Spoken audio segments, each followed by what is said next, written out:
This is huge tonight. And I know everybody's focused on free agency, Kevin Durant, Kyrie Irving, but this is big. This is a big part of it. This is step one in what, hopefully for the Knicks, would be their greatest era in almost 50 years, since the early 70s when they won some championships in 70 and 73. You think, oh, well, if they don't get the top pick or a top 2 pick, they still could get KD and Kyrie. Well, there's some issues there. What if they go to 5th? The farthest they can fall is 5th, and there's a 47% chance of that. So if they fall to even 4th or 5th, now when you look at these free agents, like if Kevin Durant and Kyrie Irving do come, they're also going to be wondering what's going to be around us. And if you get the top pick or 2, it could obviously be Zion. You could trade Zion if you get the number 1 pick for an Anthony Davis. You could trade the number 1 or number 2 pick for 2 or 3 other really good players to put around KD and Kyrie. Like, there's so much they could do. That's not even to mention the box office appeal of Zion, and he's obviously the biggest box office draft pick since LeBron James.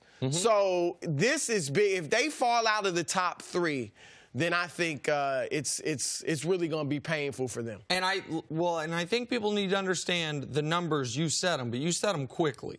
The Knicks have the best chance of landing the best pick. That's a 14% chance. They have a 48% chance, basically a 1 in 2 chance, of having the 5th pick. So everyone needs to understand, especially the way they flatten the odds, the way they've changed things, it's as good of a chance as any that the Knicks get the 5th pick as they get 1, 2, 3, or 4 combined. So people need to know that's how this lottery works. But I'm one of those people that feels the exact opposite of you. Because I am so confident that Kevin Durant is going there, this is not a lottery where it's like, man, whole franchise is relying on these ping pong balls. The Knicks are going to be fine no matter what. They're going to be in better position than they've been in since 1985, no matter what. Or you could argue in the early 90s if you thought they could beat those Chicago Bulls teams with Ewing. But I said 85 because when they got Patrick Ewing, Kevin Durant is the key to all of this. And if Kevin Durant and Kyrie Irving, I've been hearing for the better part of a year, Kevin Durant very well may be the best player alive. If he plus Kyrie Irving are not enough to instantly make you a title contender, then he's not the best player alive.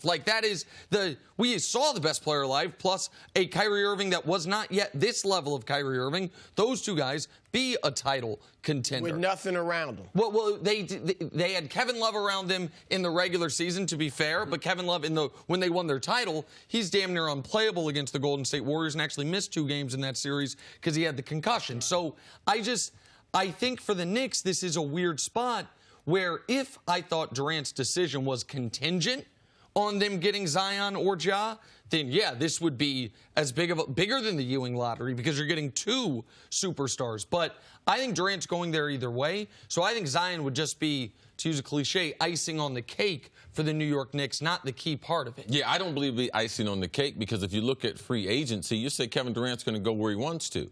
So Kevin Durant makes them a contender. But if they get Kevin Durant and that number 1 pick, that makes them a championship contender because now it opens the door for, people would argue, people see Kawhi right now, and they're like, yes, he's probably, him and Durant, number 1 and 2 free agents. But Zion holds the key to Anthony Davis. Right. So to me, do you think Anthony Davis is a little bit better than Kawhi as far as moving forward? So for me, those are the top 3 free agents. So now the Knicks, forget Kyrie, because they have Anthony Davis and KD. Man, that's a squad. Now you don't need as many pieces because you have rebounding, you got defense, and you have shooting. So I believe that the lottery becomes important. I believe tomorrow we go back to conspiracy theory. Man, when that ball comes up New York Knicks, just like with Patrick Ewing, people were arguing the fix is in. The frozen envelope. It is important to the NBA. Now, I know it'll be legitimate. Right. But if the Knicks could get the number 1 pick, it would. Look how hot the NBA is right now. Now we got the lottery. We got Game 1 of the Western Conference Finals. I can't remember a time in my adult life the NBA was more popular than it is right now. We're going to have millions and millions of people just to see who gets that lottery pick, and I believe the most anticipated lottery pick since LeBron. Well, one quick thing. Kyrie, I do agree with you that I think Kevin Durant's coming to New York. I don't think he should come, and I don't know if he would come alone. So what if Kyrie wants to, whether stay in Boston, go elsewhere, go to the Lakers, whatever he does. If he doesn't come with Kevin Durant to New York, if you get the #1 pick, you could trade it for Anthony Davis. Now KD doesn't have to come alone, and you still have cap room for other guys, because AD would be a trade. Listen, you still have cap room, or if you just hold it. I believe Zion's going to walk into the league as a near all-star. I'm as high on him as you can be. I think he's going to be 20-10 from the word go. Even if you don't trade it, the value of getting the level of production I think you're going to get from Zion on, even at the #1 overall pick, a rookie contract.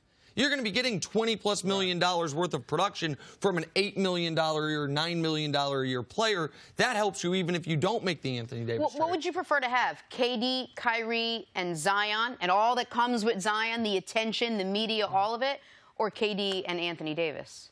What's the better team? Well, I'd rather have KD, Kyrie, and Zion. And if I get KD and Kyrie, you obviously have to really explore it and do all the due diligence. But I would lean, right now, I would be leaning toward keeping Zion, because I feel like that third, if you have KD and Kyrie, that third guy is going to have to be able to be effective without the ball in his hands. Yeah. And I know AD's not ball dominant, but he is used to being the #1 scorer. Green on steroids. Right. That's what Zion can be. Let's do pick and roll. Zion sets the pick for KD or Kyrie. And if Kyrie and Zion are in the pick and roll, we're going to put KD in the corner. Yep. All right? Knockdown shooter. And then if I put KD, the way he's been running the Warriors offense before he got hurt, if I put him and Zion in the pick and roll, put Kyrie on the wing, then I can open up the lane. You talking about a bunch of dunks?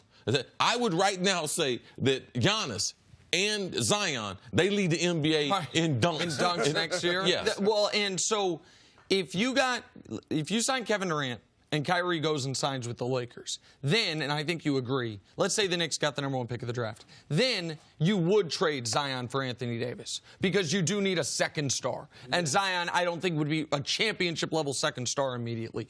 But I agree with you 100%. If you get Kevin Durant and Kyrie, you don't only keep Zion because everyone's got to eat to a degree and someone's going to have to take that third role, the Bosh, Kevin Love role, which is a tougher role, but also because the Knicks, who have just been flailing about for the better part of my lifetime, you would have a trajectory of, oh, wait, we've got a 30-year-old star. We have a 26-year-old star. Yep. We have a 20-year-old soon-to-be star. You would have the trajectory of not just winning right now, but being able to keep this going well past Kevin Durant's prime, into Kyrie's prime, well past Kyrie's prime, into Zion's prime. That would be the superfecta for the New York Knicks. They just need to be prepared for it to be R.J. Barrett with the 3rd overall pick or something like that. Thanks for watching. Subscribe here to get the latest from the show. Also, be sure to check out more of the best clips from First Things First, or go watch a few segments from our other shows on FS1.